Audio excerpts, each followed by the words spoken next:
हाय मडोबाडैन। Court के पास सबसे ज़्यादा फेक केस वो हैं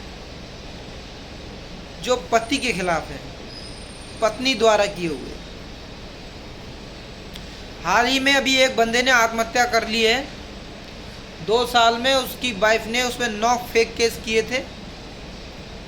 40,000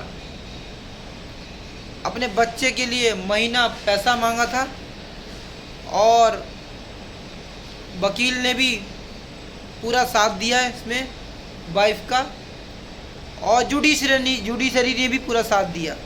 कोर्ट भी इसमें जिम्मेदार है। बंदा मर चुका है, आत्महत्या कर ली है, झूठे केस।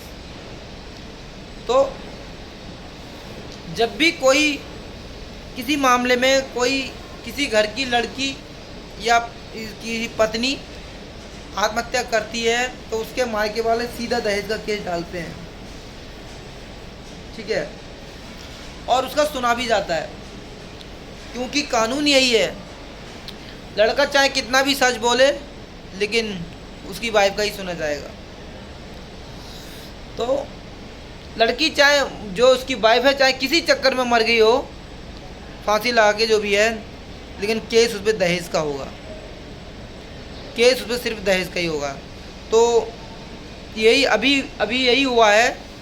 जो लड़का फांसी लगा के आत्महत्या की है उसने, उस पर यह भी एक केस था कि उस लड़की का बाप जो ख़त्म हो गया था किसी और वजह से, केस हुआ कि इसने दहेज मांगा था इसलिए ख़त्म हो गया।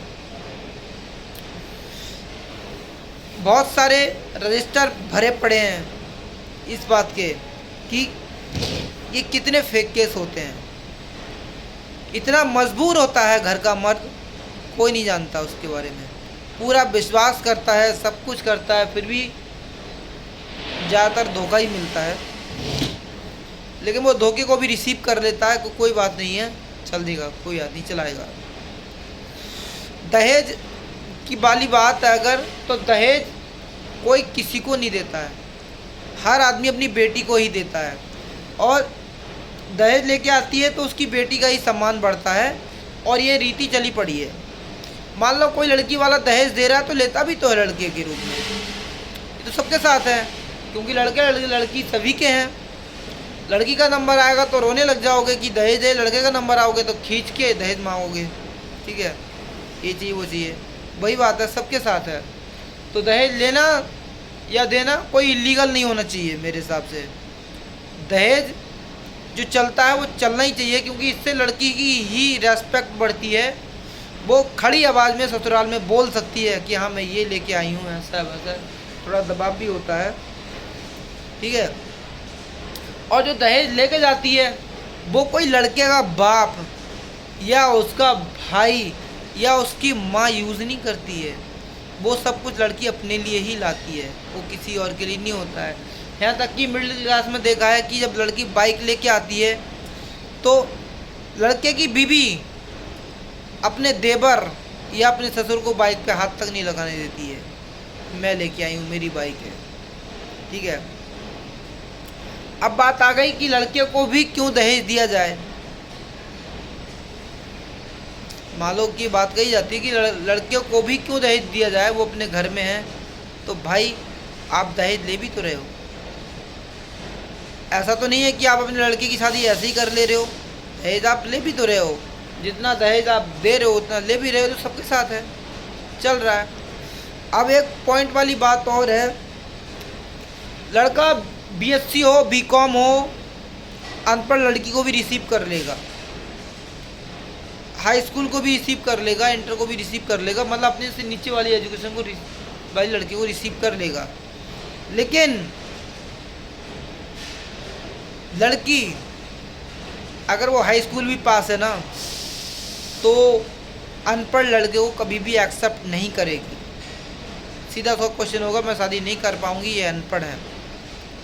या अगर हाई स्कूल पास मतलब इंटर पास होगी तो हाई स्कूल को नहीं एक्सेप्ट करेगी, या फिर बीए बीकॉम जो भी है होगी, इंटर वाले को एक्सेप्ट नहीं करेगी, मतलब उसके बराबर एजुकेशन हो या उससे ज़्यादा हो। दूसरा, खुद तो कमा नहीं रही होगी, जीरो, और लड़के की मांग करेगी कितना कमाता है, 60,000 सैलरी होनी चाहिए, ये नहीं होनी चाहिए, बाकी सब रिजेक्ट कर देती है। लड़के का भी सम्मान होता है भाई। मैं लड़का हूँ इसलिए मैं ये बात नहीं कह रहा हूँ, मैं रियल कम्युनिटी वाली बात है, मैं वो कह रहा हूँ जो अभी हो रहा है, ज़्यादातर ही हो रहा है। अब लड़का चाहिए इन्हें बैंकर, 4 लाख 5 लाख वाला, अच्छा सब सरकारी नौकरी वाला, खुद इन्हें कुछ देना नहीं है।